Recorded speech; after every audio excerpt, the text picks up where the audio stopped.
Olá! A gente vai mergulhar numa coisa que parece simples assim, à primeira vista, mas que tem muitas camadas. A hospitalidade. Aquele ato de receber, de acolher. Pois é, vamos ver que ele é bem mais complexo e até ambíguo do que a gente geralmente imagina, né? Exato. E para guiar nossa conversa, a gente tem um artigo acadêmico bem interessante do professor Altamir Andrade. Ele faz uma coisa muito bacana. Ele compara como a hospitalidade aparece em O Hobbit, do Tolkien, e em várias histórias da Bíblia também. Legal. E a nossa missão aqui é justamente essa. Tentar desvendar um pouco desses significados que ficam meio escondidos no ato de hospedar. A gente vai olhar para os rastros, os bons e os ruins que a hospitalidade deixa. Antigos, fantásticos, quanto talvez na nossa própria forma de pensar sobre isso hoje em dia. Com certeza. E o fascinante, assim, é que a atenção já começa na origem da palavra mesmo. Se a gente for lá para o latim, a gente encontra hostes e hospes. Hostes era o estrangeiro, né? Alguém de fora. Mas essa palavra podia carregar também a conotação de inimigo. Já hóspes é o convidado, aquele que recebe a hospitalidade. Essa dualidade é a chave. Peraí, quer dizer que a ideia de hostilidade já estava ali meio que misturada com a de hospitalidade desde o comecinho. Exatamente. É como se tivesse uma sombra pairando sobre o ato de acolher. E é daí que um filósofo mais recente, o Jacques Derrida, ele tira aquele neologismo um pouco estranho, né, mas muito útil, hospitalidade. Hospitalidade, diferente. Ele usa isso para falar daquela hospitalidade total, sem perguntas, incondicional, sabe?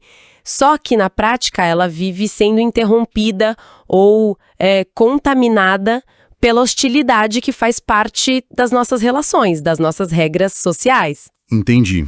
Faz sentido. E essa tensão, ela aparece em outras línguas também, né? O artigo menciona um termo em hebraico. Sim, o hebraico bíblico, ele não tem uma palavra exata para hospitalidade como a gente tem, mas tem um verbo importante, que é lum.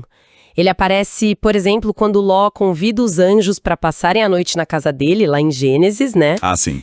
O interessante do lum é que ele pode significar hospedar-se, passar a noite, o que é esperado, mas ele também tem um lado B, digamos assim, murmurar, rebelar-se, até ser hostil.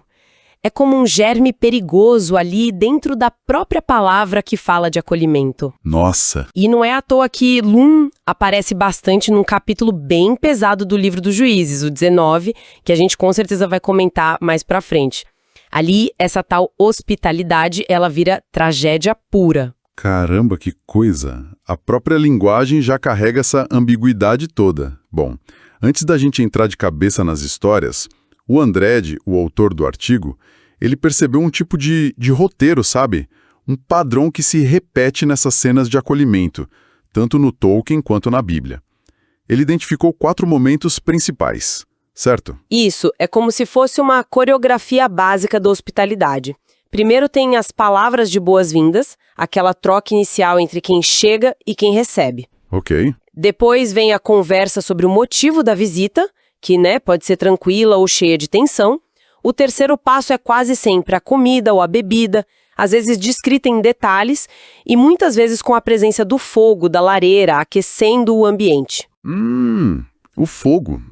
Interessante. E por fim, a despedida, com agradecimentos ou últimas palavras, tanto do anfitrião quanto do hóspede. É um padrão recorrente. Interessante pensar nisso como uma dança, né? Não é só seguir etiqueta. Parece que é nesse palco aí que se decide quem pertence, quem é o estranho, onde está a segurança e onde mora o perigo também. Perfeito. É um guia útil para a gente ver como essas narrativas constroem a hospitalidade. Mas também, é claro, como elas brincam com essa estrutura, às vezes até virando ela do avesso, sabe? Legal. Vamos começar então por O Hobbit. Muita gente lembra como uma história mais leve, né? De aventura e tal, mas o artigo mostra que tem seus cantos mais escuros ali também. O foco é o Bilbo Bolseiro, aquele hobbit pacato que é jogado no meio de uma jornada e acaba sendo hóspede várias vezes. Isso. E ele mesmo só recebe visita uma vez, né? E ainda por cima meio que obrigado, logo no comecinho da história. Exato.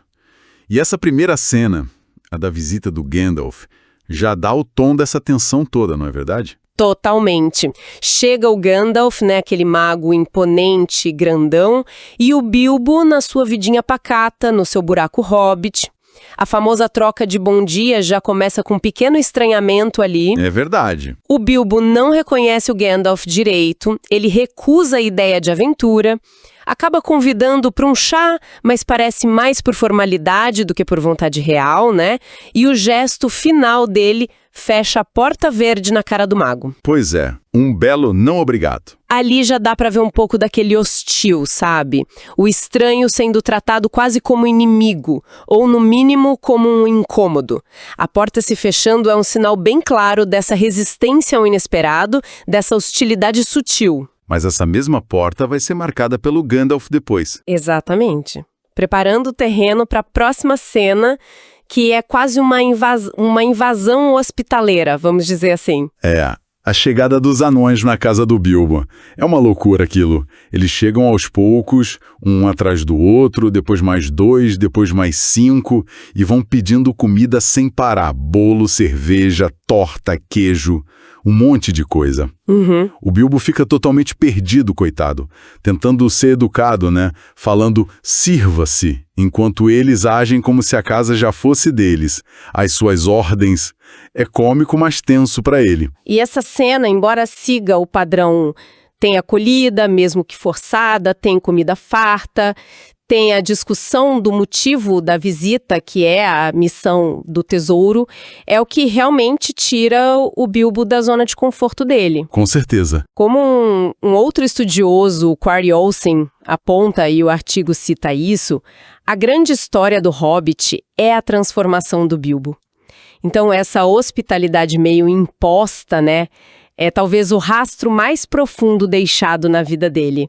Sim. Mas fica a pergunta no ar, né? Até que ponto isso é hospitalidade de verdade, se ela acontece assim, na marra? É uma ótima pergunta. Saindo dali, a gente tem a passagem por Valfenda, a Casa dos Elfos. Essa parece bem mais tranquila, né? Comparada com essa chegada dos anões. Sim, é um respiro na jornada. A recepção lá é com música, as canções falam de comida, de lareira. Tem um tom levemente irônico, assim, como se os elfos já soubessem de tudo, né? Perguntam, ei, que você está tramando? É verdade, eles têm essa aura, né? Tem. Mas é uma acolhida calorosa, bem-vindos ao vale, tem cheiro de lenha no ar. Mesmo assim, ainda tem aquele ar de mistério, talvez uma certa superioridade élfica, sabe? Mostra que mesmo a boa hospitalidade pode ter suas nuances de poder ali. Entendi. Depois disso, tem as águias das Montanhas Sombrias. Elas salvam a turma dos orcs e orcs, mas a hospitalidade delas parece mais funcional, menos calorosa. Exato. É quase um favor, uma necessidade do momento. Elas dão comida, coelhos, lebre, ovelha, um lugar seguro para passar a noite, mas deixam bem claro que não querem se meter nos problemas dos anões. Uhum. Elas se recusam a levá-los perto de onde vivem homens. Tem as palavras formais de despedida de ambos os lados, mas falta aquele calor, sabe? Aquela conexão mais profunda. É uma hospitalidade meio por obrigação, talvez, ou por conveniência mútua. Faz sentido. E aí, chegamos no Bern. Essa figura é demais, né? Meio homem, meio urso. Aqui a tensão volta com força total, não volta? Com certeza. O Bern personifica essa ambiguidade da hospitalidade. Ele é selvagem e gentil ao mesmo tempo. É uma figura fascinante. Sim. E a chegada dos anões é toda calculada pelo Gandalf, né? Ele introduz eles aos pouquinhos, de 2 em 2, para não assustar o Bern. E o Bern recebe com desconfiança, faz perguntas capciosas, é irônico, especialmente com os anões. O narrador até chama eles de povo calculista. É quase uma desconfiança mútua ali no ar. É verdade. Mas mesmo assim, né, ele oferece comida boa, hidromel, pães, mel, oferece abrigo, dá conselhos importantes e até provisões para a viagem. E no final, na despedida, ele mostra um lado mais amável, dizendo que a casa dele estará aberta se eles voltarem. Uhum. Essa figura dele meio hóspede, meio hostis, é a própria hospitalidade encarnada, não acham? É uma ótima leitura. Ele é totalmente imprevisível. A linha entre acolher e atacar é muito tênue ali com ele. E essa ambiguidade, ela continua na próxima parada importante deles, a Cidade do Lago. Verdade. Depois de saírem da assustadora Floresta das Trevas, a recepção na Cidade do Lago é uma mistura doida de alegria e medo. Todo mundo focado no Thorin, né? O rei sob a montanha. E o Bilbo, coitado, fica meio esquecido ali no meio da multidão. Pois é. E a hospitalidade do mestre da cidade é pura política, né? Ele finge acreditar no Thorin por causa da empolgação do povo, mas no fundo ele tá doido pra se livrar deles. Porque são hóspedes caros, atrapalham os negócios. Interesseiro. Totalmente. Ele dá provisões, claro, mas tá de olho numa parte do tesouro que eles talvez recuperem lá da montanha. A despedida é super festiva, pública, mas por baixo dos panos é puro cálculo. É diferente da selvageria imprevisível do Beor, né? Aqui a ambiguidade é mais fria, mais estratégica. Faz todo sentido essa diferença. O artigo ainda cita rapidinho outras paradas, né? Como os Elfos da Floresta ou a Volta à Valfenda, mostrando que esse jogo de acolher e desconfiar, de receber bem, mas com segundas intenções, ele meio que permeia toda a viagem do Bilbo. Exato. Agora, vamos mudar de cenário. Vamos olhar para a Bíblia. Como essa dinâmica toda de hospitalidade e hostilidade aparece lá? Bom, a hospitalidade é um valor importantíssimo na cultura bíblica. Receber o estrangeiro era quase um dever sagrado, sabe? Tinha até uma regra cultural forte, como lembra o estudioso Roland Devaux, que dizia que o viajante tinha direito à proteção por 3 dias na comunidade. 3 dias, interessante. Mas, como a gente viu com a palavra lum e a ideia de hospitalidade, a tensão também está lá, e às vezes de forma bem mais brutal do que no Hobbit. E um ponto que o artigo destaca bem, e que a gente vai ver agora, é a presença muito mais marcante e ativa das mulheres nessas cenas bíblicas, comparado ao mundo predominantemente masculino do Hobbit. Interessante essa diferença. Vamos começar então com Abraão, lá em Gênesis 18, recebendo aqueles 3 visitantes misteriosos debaixo da árvore? Isso, a cena é de uma prontidão impressionante. O texto original em hebraico usa verbos que indicam pressa, urgência, como rutz, que significa correr. Abraão corre para acolher os visitantes. Ele se apressa mesmo. Sim, oferece descanso, água para lavar os pés, que era um gesto típico e necessário de hospitalidade naquela região árida, e prepara um banquete farto, pães, manteiga, leite, um novilho tenro. Ele parece o anfitrião ideal, assim, à primeira vista. Mas aí a conversa vai para Sara, né? E a promessa de um filho. E isso gera uma tensão ali, não gera?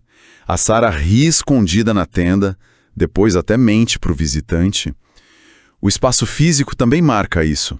Abraão está na frente, sob a árvore. A Sara está dentro da tenda, mais reclusa. Exatamente.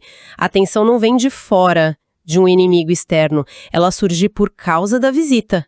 Por causa da mensagem que esses hóspedes trazem. Uma mensagem que parece impossível. E no final tem uma inversão muito sutil e bonita. Abraão acompanha os visitantes para se despedir, mas de certa forma ele é quem se torna hóspede da promessa que eles deixaram ali. O visitante transformou a casa, trouxe o inesperado, o futuro. Que virada! Muito bom isso. E a cena seguinte, com o sobrinho dele, o Ló, lá em Sodoma, no capítulo 19, parece um espelho sombrio dessa cena do Abraão, não é? Totalmente, tem paralelos muito diretos. O Ló também está sentado à porta da cidade, como Abraão estava perto da tenda. Ele também corre para acolher os visitantes, agora são 2, não 3.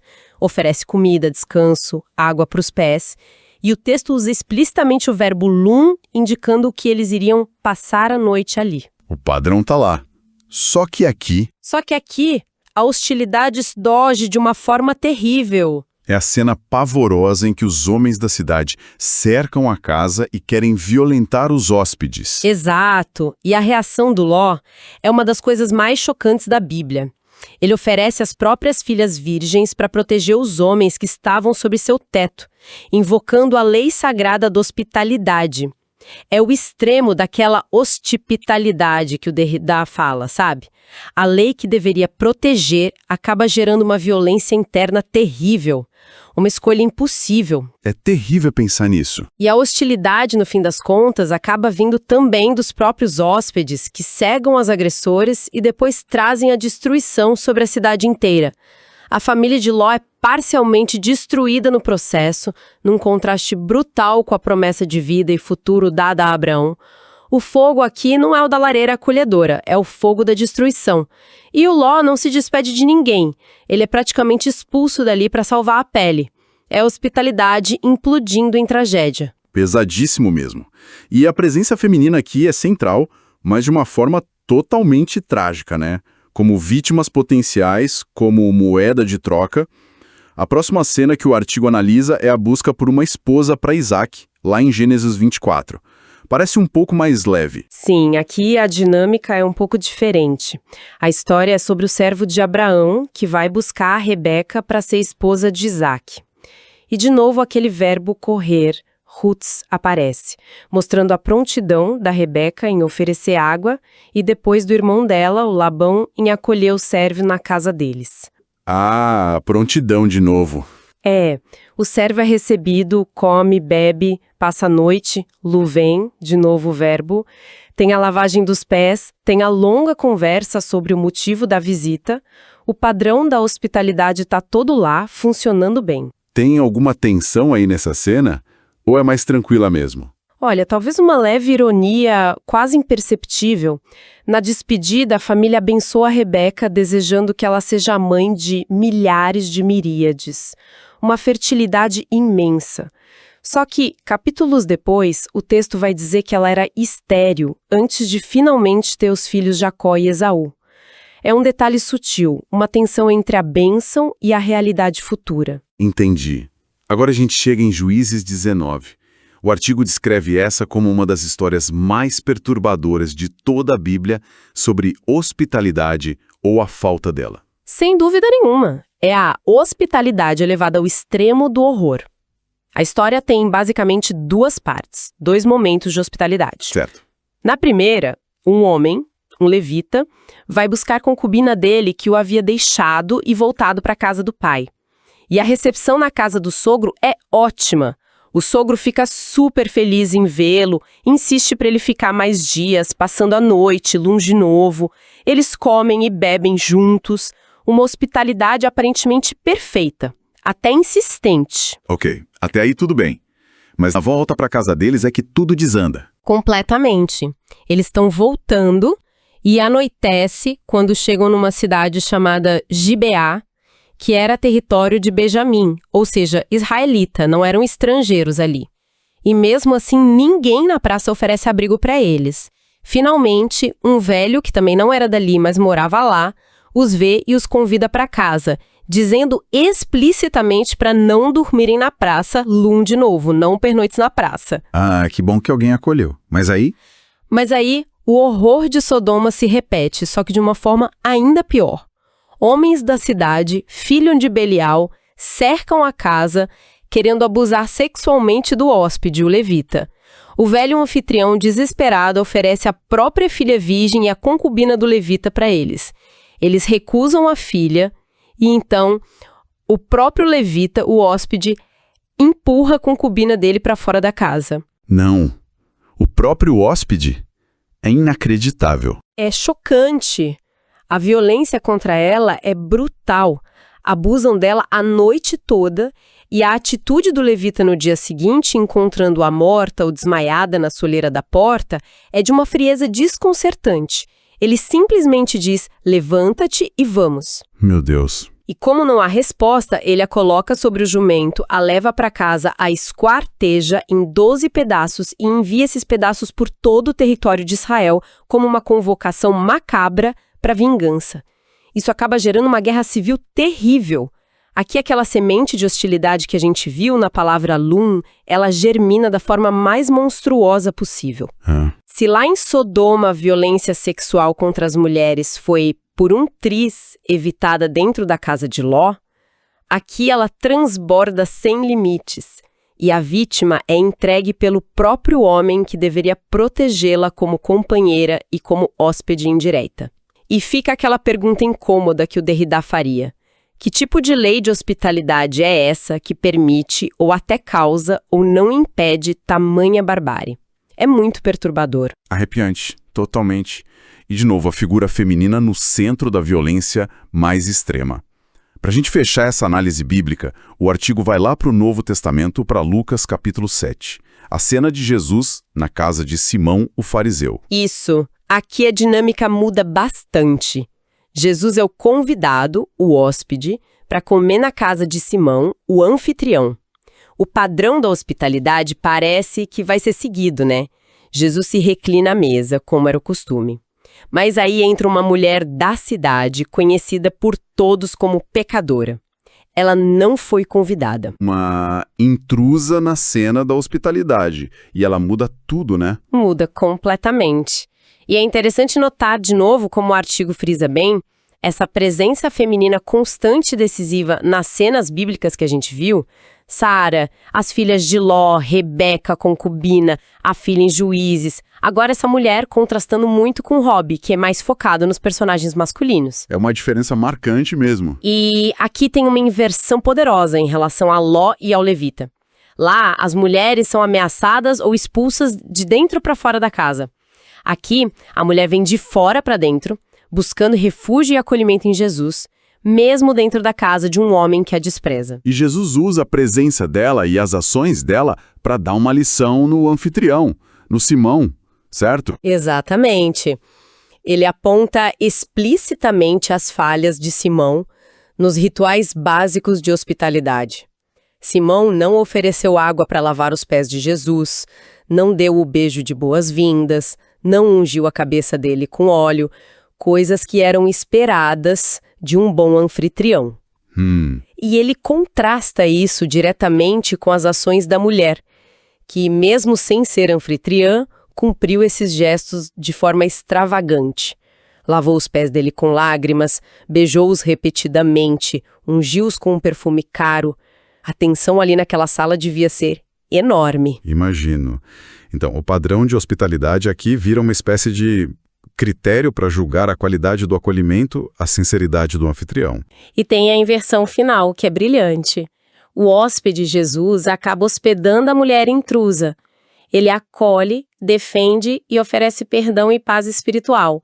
Assim como Abraão virou meio que hóspede da promessa, aqui Jesus, o convidado, se revela o verdadeiro anfitrião da graça, da misericórdia. O padrão de hospitalidade é usado para expor a falha de Simão e para redefinir o que é acolher de verdade, que vai além dos rituais. Uau! Nossa, é muita coisa para pensar, né? Muitos contrastes entre Tolkien e a Bíblia e muitas tensões dentro de cada um desses universos também. Sem dúvida. E se a gente tentar conectar os pontos, como o artigo propõe, a gente vê que essas narrativas todas, cada uma a seu modo, usam essa dança da hospitalidade para explorar temas bem mais fundos, né? Coisas como quem somos nós, como a gente lida com o diferente, com o estrangeiro, como esse encontro com o outro nos transforma para melhor ou para pior, qual a tensão entre seguir a lei e ter compaixão, entre o cálculo e a entrega genuína. Sim.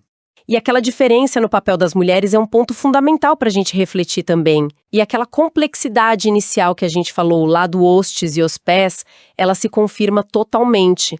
Acolher nunca simples, nunca neutro. Sempre tem um potencial ali para tensão, para hospitalidade, mas também para uma mudança radical, para uma transformação profunda. Muito bom. Então, o que a gente tira disso tudo para hoje em dia? O artigo fala em recuperar uma tal de universalidade. É isso? Um jeito mais humano, talvez mais aberto de receber o outro. Ainda mais num mundo que às vezes parece tão fechado, né? Tão cheio de medo do diferente, de xenofobia. Exato. Pensar nesses rastros todos que a gente viu, os bons e os ruins, talvez ajude a gente a olhar para as nossas próprias portas, né? Se elas estão mais abertas ou mais fechadas para o outro. Exatamente. E talvez a reflexão final seja essa provocação que vem lá do Derrida, que a gente mencionou. Será que a hospitalidade de verdade, aquela incondicional, sabe?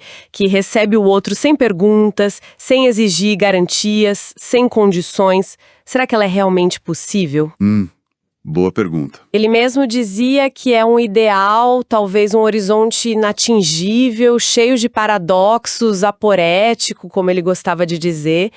Mas é talvez mirando nesse horizonte, nesse impossível, que a gente consegue pensar sobre o que significa ser hospitaleiro de verdade no dia a dia.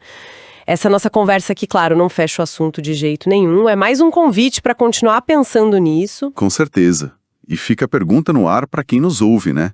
Como é que a gente lida com essa linha tênue, às vezes quase invisível, entre acolher e se proteger? Entre ver o outro como hóspedes, o bem-vindo que enriquece, e como hostis, o estranho que talvez ameace, que desestabilize.